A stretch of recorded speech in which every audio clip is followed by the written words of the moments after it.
हा राजेशजी, तुम्ही एक ट्विट केलं ज्यामध्ये तुमचं असं म्हणणं आहे की म्हणजे प्रत्यक्षपणे रवींद्र चव्हाणांवर आणि त्यांचा जे कार्यक्रम होता पक्षप्रवेशात त्यावर तुम्ही टीका केली, नक्की काय टीका आहे? टीका म्हणजे कसं आहे, महाराष्ट्रामध्ये युतीचं सरकार आहे. आज शिवसेना, भारतीय जनता पक्ष आणि राष्ट्रवादी असं युतीचं सरकार आहे, युतीचं राज्य आहे.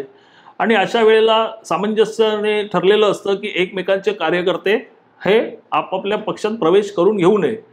परंतु या महानगरपालिकेच्या, नगरपालिकेच्या ज्या जसजशा निवडणुका जवळ येत चालल्या आहेत तसे इकडचे प्रदेशाध्यक्ष भाजपाचे आणि डोंबिवलीचे आमदार यांनी अक्षरशः युतीला तिलांजली दिल्याची दिसून येते आहे.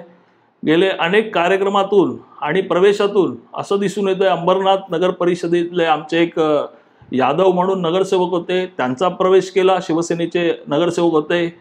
कल्याणपूर्वतले नगरसेवक होते, त्यांचा प्रवेश करून घेतला. आणि आज काही आमचे पदाधिकारी डोंबिवलीतले शिवसेनेचे यांचा सुद्धा प्रवेश करून घेतला.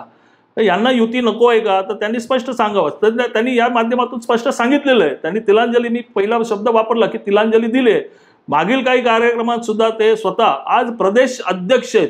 प्रदेश अध्यक्षाचं काम असतं की युती धर्म पाळायचा. त्यांनी स्पष्ट संकेत दिलेले आहेत त्यांच्या बॅनरवरून, त्यांच्या भूमिपूजनावरून. कुठेही युती धर्म पाळला जात नाही.